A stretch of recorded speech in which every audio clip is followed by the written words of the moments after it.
and the phenomenon dominated by an intermediate processing trade has not fundamentally changed. However, since 2004, with the upgrading of China's industrial structure, backward participation has entered a long-term downward channel, while forward participation has steadily increased. The proportion of added value obtained from domestic exports of goods is constantly increasing. However, the overall level of forward participation is not high, and the transformation and upgrading of Chinese enterprises are still ongoing. In terms of sales revenue, among the Fortune Global 500 companies, the proportion of Chinese companies exceeds that of the United States, but the average profit level is relatively low. In 2022 there were 145 global Fortune 500 companies listed in China, including 10 banks. However, these 10 banks generated very high net profits, accounting for 41% of the total profits of the 145 companies. This means that 40% of the profits of the companies listed in China were created by the 10 banks. In addition, the number of multinational corporations in China's manufacturing industry is relatively small, and the shortage of multinational corporations makes it difficult for domestic enterprises to share the overseas labor cost dividends, which also leads to weak brand influence and insufficient brand pricing power in China. At the same time, China faces significant transformation barriers. Since 2017, the United States has launched multiple 301 investigations, implementing strict controls on technology exports to China and merger and acquisition reviews. For example, before war imposed technology and software and hardware export restrictions on it in the United States. Its mobile phone sales ranked third in the world and have now dropped to 10th in the world. The current development stage of China's manufacturing industry is relatively similar to that of Japan in the 1970s.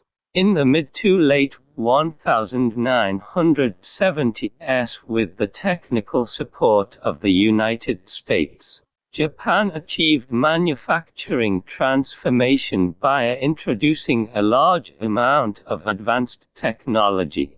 In 1985, Japan's technology trade import volume was 15 times that of 1965 20 years ago, driving its technology trade exports to grow 38 times over the same period. From 2000 to 2002, Japan's technology trade export revenue began to exceed its import expenditure.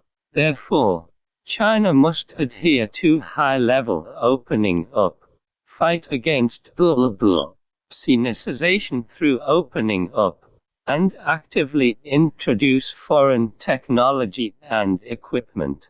As of 2020, the expenditure on introducing foreign technology by Chinese enterprises above designated size has nearly doubled compared to 20 years ago. But most of the incremental expenditure on technology has flowed towards the purchase of domestic technology. Under the challenge of anti-globalization, China has a stronger dependence on independent research and development in terms of technological upgrading. However, from the perspective of expenditure and growth rate, there is still considerable room for technological progress in China's manufacturing industry. For example, China has great potential in the manufacturing of intelligent vehicles. Automobile manufacturing involves a wide range of industrial chains and is an industry outside of real estate that has a significant driving effect on economic growth. Using the complete consumption coefficient to measure the consumption that the automotive industry needs to directly or indirectly bring to other industries for every 10,000 yuan of final product output. We estimate that there is a high demand for basic metals, chemical materials, mining and selection, mechanical equipment, electronic equipment, basic chemicals, electrical machinery, and other industries in the manufacturing of automotive vehicles and spare parts, while extending financial services, wholesale and retail, and transportation services vertically. Since the 20th century, China's automobile manufacturing has gradually shifted from simple imitation to technology introduction and independent research and development. The total participation of China's TR transportation equipment manufacturing in the global value chain is constantly increasing, and the proportion of domestic value added in automobile exports has significantly increased. Domestically speaking, on the one hand, we need to continue to increase research and development investment and improve our independent innovation capabilities. On the other hand, it is necessary to play a dual role with the market and the government. For example, the concentration of China's manufacturing industry is relatively low, and relying solely on market mechanisms for mergers and acquisitions is inefficient and time-consuming. Therefore, a combination of market and administration can be used to integrate industry resources and improve industry concentration. Although China's manufacturing industry dominates with a share of 30% of global added value, there are still a few manufacturing companies with international influence, such as Hua and BYD, that face problems such as insufficient high-tech content, insufficient industry concentration, insufficient brand awareness, lagging cross-border operations, and low return on equity. They cannot expect significant improvement in the short term.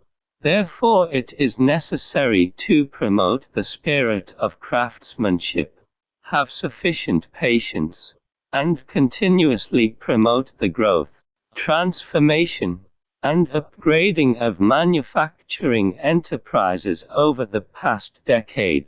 The intensity of research and development investment in China is also close to the level of developed countries, with the research and development expenditure of 568.5 billion yuan in high-tech manufacturing in 2021.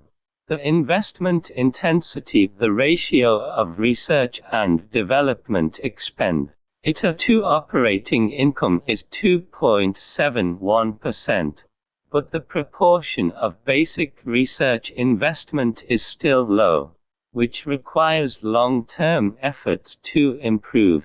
Therefore, to avoid falling into the trap of economic stagnation, we need to further improve and optimize China's system and mechanism to become a manufacturing power, that is, Whether it is the national system or the Chinese-style socialist market economy system, we need to constantly improve and optimize the deficiencies and problems exposed in the past implementation process.